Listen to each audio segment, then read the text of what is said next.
All right, now this exam question was directed at the first law of thermodynamics. Students were asked to what? State the law of what? That's state the first law of thermodynamics. So after stating the first law of thermodynamics, you have to say one or two about the principles. That means you have to show that you actually what? Understand the law. All right.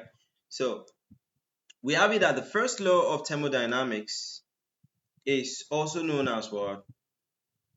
The law of energy conservation.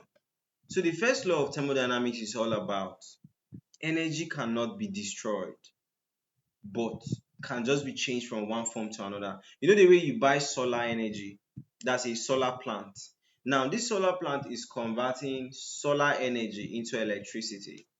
You didn't create the solar energy. You didn't create electricity. It was only energy being converted to from one form to another. You get that was what the first law of thermodynamics is all about. So it states that energy can not be created or destroyed in an isolated system. Right? So you must actually put the isolated system.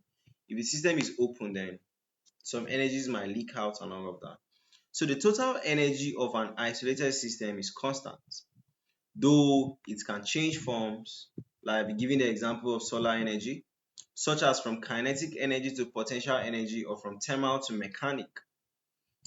That means you can't create energy or destroy energy in an isolated system, but that energy can actually change forms, right? It's allowed. So talking about the principles of the first law of thermodynamics, first of all, what you must always start with, this energy is all about energy conservation. All right. So the total energy in an isolated system remains constant over time.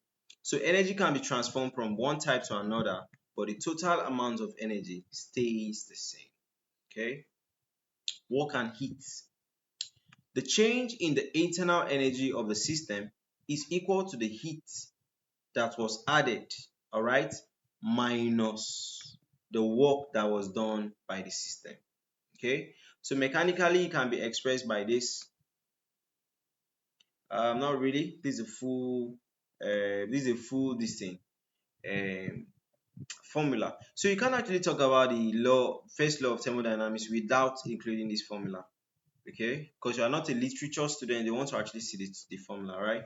So change in what? This total U, that's the change in the internal energy, all right, is equals to Q minus W. Q being the heat that was added to the system, W being the work that was done by the system, all right?